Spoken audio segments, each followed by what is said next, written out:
हरे कृष्णा। आज शाम की उनके दिल की बातें ये रहेगा टॉपिक, और क्या हो सकती है वो बातें ये जानने की कोशिश करेंगे। आज के रीडिंग से टारो में से लेंगे कुछ कार्ड, साथ ही साथ देखेंगे ओरेकल मैसेजेस। तो शुरुआत करेंगे कार्ड शफल करके।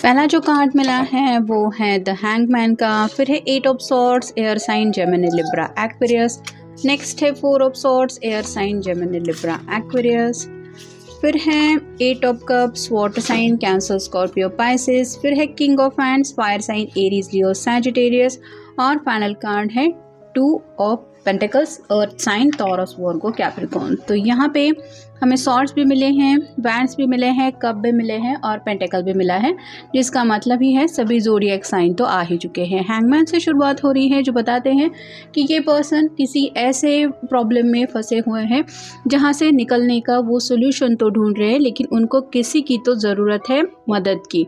मतलब कई बार कुछ ऐसे हालात होते हैं कि अपनी तरफ से हम लाख कोशिश क्यों न करें उससे निकलने की, लेकिन दूसरों की हेल्प की ज़रूरत महसूस ही होती है। दूसरों की हेल्प की वजह से वो प्रॉब्लम आसानी से सॉल्व हो सकते हैं। ऐसी ही कुछ शायद इनके इर्द गिर्द सिचुएशन है जहाँ पे इनको ज़रूरत महसूस हो रही है हेल्प की, और मे भी ये सोच रहे हैं आपसे कुछ हेल्प मांगने के लिए। ये उनके कुछ ऐसे विचार भी हो सकते हैं जो उनको परेशान कर रहे हैं, या फिर अगर आपसे उन्होंने कुछ बातें छुपा के रखी हैं तो हो सकता है आपको कुछ क्लैरिटी देने के बाद में भी आपके पास कुछ सॉल्यूशन मिल सकता है। अगला कार्ड बता रहा है एट ऑफ सॉर्ड को। यहाँ पे भी इर्द गिर्द सभी सॉर्ड्स है और इसको जैसे बांध के रखा हुआ है, वैसे ही ये कहाँ पे है ये समझ नहीं पा रहे क्योंकि इसकी आंखों के ऊपर पट्टी बंधी हुई है।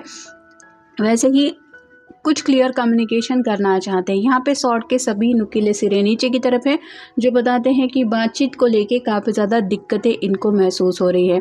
इनको यही डर लग रहा है कि जो भी बात ये शेयर करना चाहते हैं या करने की कोशिश करेंगे उसमें ये खुद ही इस तरह से फंसे हुए हैं कि और ज़्यादा इनके हालात जो है वो बिगड़ सकते हैं। और इसी डर की वजह से ये जो पर्सन है वो ना तो अपने प्रॉब्लम्स शेयर कर रहे हैं, ना ही उन प्रॉब्लम को लेके कुछ सोल्यूशन ढूंढ पा रहे हैं, क्योंकि अपनी तरफ से तो कोशिशें इनकी चल ही रही है लेकिन उसका हल इनको मिल रहा है, जिसका असर ये हो रहा है कि ये पर्सन रात रात भर जग रहे हैं।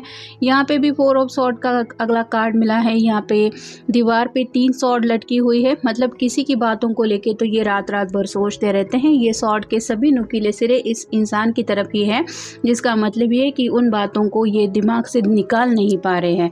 साथ ही साथ हाथ के पास एक सॉर्ड रखी हुई है जो बताती है कि रात के वक्त स्पेसिफिकली इनका काफ़ी ज़्यादा मन करता है आपसे कम्युनिकेट करने का।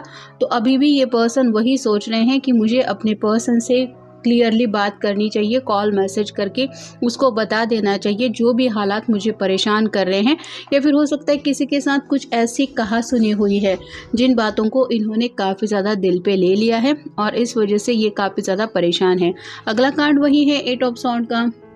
लोनलीनेस सता रहा है। जब इंसान का मन एक जगह पे नहीं हो, यानी कि उसको बहुत ज़्यादा रेकलेस एनर्जी तभी महसूस होती है जब उसको लगता है कि कोई नहीं है जो मेरी हालत समझ के ले सके या फिर जिसके साथ मैं अपने दिल का दर्द बांट सकूं, तो उसको और भी ज़्यादा अकेलापन महसूस होता है।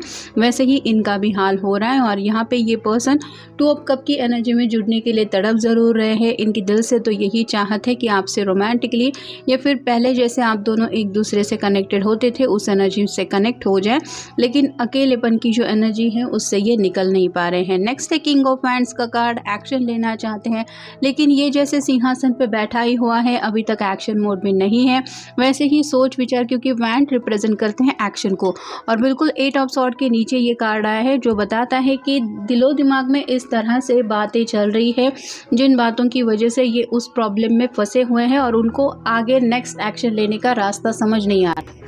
अगला कार्ड है टू ऑफ पेंटिकल्स का। तो कहीं ना कहीं ये बैलेंस की एनर्जी में जुड़ना चाहते हैं। इन्फिनिटी सिंबल भी है जो बताता है ट्विन फ्लेम जर्नी में अगर आप दोनों हैं तो ये यूनियन में आने के लिए अपनी तरफ से तो कोशिश कर रहे हैं, लेकिन जैसे जैसे वक्त बीत रहा है ये और ज़्यादा आप कह सकते हैं। यहाँ पे भी बैकग्राउंड में दो जहाज है जो नाव अपनी आगे बढ़ाने की मतलब ये किनारे तक पहुंचने की कोशिश कर रहे, लेकिन जो लहरें हैं वो बहुत तेज़ हैं।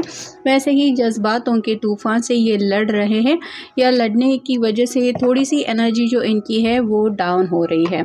अब देखते हैं oracle cards. What are you drowning into your life, are you getting alerts और वार्निंग्स टू पे अटेंशन। तो यहाँ पे उनको समझ में आ रहा है कि कुछ तो कमी उनकी ज़िंदगी में ऐसी है जिसकी वजह से ये अपनी लाइफ में बिल्कुल भी खुश नहीं है, और जिन बातों को ये नज़रअंदाज कर रहे थे उन बातों की तरफ उनका फोकस जा रहा है। जैसे हमेशा से अगर इनकी आदत रही है अपने दिल की बातें क्लियरली साफ साफ दूसरों को ना समझाना, और इस वजह से अगर दोनों के बीच में गलतफहमी होती आई है तो ये अपनी गलतियाँ सुधारना चाहते हैं। Do you trust your intuitions, do you have a good sense of smell. तो इनका इंट्यूशन तो इनको यही बता रहा है कि इनको सच में ज़रूरत है किसी की हेल्प लेने की, लेकिन कुछ लोगों की आदत यही होती है उनको दूसरों से हेल्प मांगते वक्त ये परेशानी लगती है कि कैसे मैं दूसरों के सामने नीडी दिख जाऊंगा, या फिर उसको लगेगा कि हाँ मुझे ऐसी ज़रूरत है और मुझे इस तरह से अपने आप को प्रेजेंट नहीं करना है।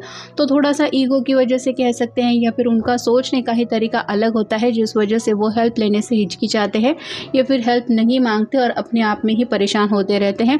वैसा ही इनका हो रहा है, और इनके इंट्यूशंस तो इनको यही समझा रहे हैं कि अगर ज़रूरत है तो दूसरों से हेल्प मांग के अपने प्रॉब्लम से जल्द निकल जाओ, या यही समझदारी है। तो अब ये क्या फ़ैसला करते हैं ये तो इनके ऊपर है, लेकिन बात तो इनकी समझ में आ ही रही है।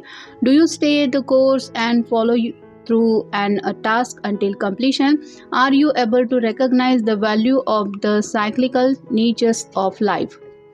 तो ज़िंदगी में सबके साथ यही होता ही है, उतार चढ़ाव से सबको जाना ही पड़ता है। सुख दुख का जो साइकिल होता है वो हर किसी की ज़िंदगी में आता ही रहता है।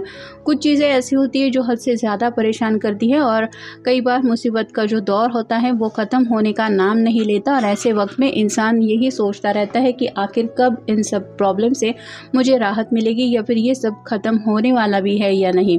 तो परेशान जब इतनी हालत तक इंसान हो जाता है तो उसको यही लगता है बस एक सुकून की सांस में ले सकूं, इतना तो चैन मुझे मिलना ही चाहिए, और वो भी जब नहीं मिल पाता तो उसको और ज़्यादा फ्रस्ट्रेशन महसूस होता है। वैसा ही इनको भी महसूस हो रहा है। Are you able to laugh at your mistakes, do you take time to learn from them. तो कुछ गलतियाँ इनकी तरफ से ऐसी हुई है जिनको याद करके अब इनको हंसी आ रही है कि मैं कैसे इतने नादानी से कुछ एक्ट कर सकता हूँ। तो कुछ ऐसे डिसीजन हो सकते हैं जो इन्होंने लिए थे जिसका आज इनको कुछ असर इस तरह से मिल रहा है कि इनको अकेले में ये सब दर्द सहना पड़ रहा है, और इनको यही समझ में आ रहा है कि अपनी गलती से अभी भी मैंने कुछ सीखा नहीं तो मुझसे बड़ा बेवकूफ़ तो कोई होगा ही नहीं। Are you paying attention to details, do you have a tendency to over synchronize things. तो अपना ध्यान जो है वो हमेशा शायद ये अपने इमोशंस के ऊपर ज़्यादा देते आए हैं, मतलब इर्द गिर्द का जो माहौल है या फिर दूसरे लोगों की भी जो एक्सपेक्टेशंस है उनको शायद इन्होंने हमेशा से नज़रअंदाज किया है। हमेशा से थोड़ा सा इनका शायद यही रहा है कि मैं क्या सोचता हूँ, मैं क्या चाहता हूँ, यही इम्पॉर्टेंट है। और जब हम दूसरों की कदर नहीं करते और हमारे कुछ प्रॉब्लम्स ऐसे हमें सताते हैं जब हमें दूसरों की परवाह की ज़रूरत होती है, तो दूसरों की तरफ से भी वही बिहेवियर कई बार हमें मिलता है कि मैं भी तुम्हारी बातों की तरफ ध्यान नहीं देने वाला, या फिर मुझे भी कोई फ़िक्र नहीं। और ऐसा ही शायद इनके साथ हो रहा है, और ये समझ रहे हैं कि कहीं ना कहीं ये उनके कर्मों का ही फल उनको मिल रहा है। इन्होंने अगर दूसरों की बातों को कभी इम्पोर्टेंस नहीं दिए थे तो आज इनके साथ भी वही हो रहा है। दूसरे लोग भी इनकी बातों को अहमियत नहीं दे रहे हैं। Do you go with the flow in change imminent, are you able to accept a new life or a new way of being। तो यहाँ पे एक नए सिरे से इनको ज़िंदगी की शुरुआत करनी है, या फिर नए तरीके से ज़िंदगी में आगे बढ़ने के लिए कुछ तो ऐसा रास्ता ढूंढना है जहाँ पे कुछ बातों को इनको दिल से एक्सेप्ट करना पड़ेगा। जैसे अगर इनसे जाने अनजाने में कुछ गलती हुई है और दूसरे किसी की अगर एक्सपेक्टेशन से, मान लीजिए आप ही चाहते हैं कि ये पर्सन फाइनली अपनी गलती मान दे और आप सब कुछ माफ़ करने को तैयार है, बस ये मान तो ले कि हाँ गलती मेरी है। बस इतनी ही एक्सपेक्टेशंस अगर आपकी हैं और ये भी एक्सपेक्टेशंस अगर वो पूरी नहीं कर रहे हैं, ये यही बिहेव कर रहे हैं कि मेरी तो कोई गलती थी ही नहीं, मैंने तो कुछ गलत किया ही नहीं था, तो इसका हर जाना कहीं ना कहीं आपको भी भुगतना पड़ रहा है और इनको भी भुगतना पड़ रहा है, ये वो समझ रहे हैं और शायद इसीलिए ये कम्युनिकेशन की जो भी ब्लॉकेजेस हैं वो दूर करना चाहते हैं। तो ये था आज का रीडिंग, जनरल रीडिंग है। मिलेंगे नेक्स्ट रीडिंग में।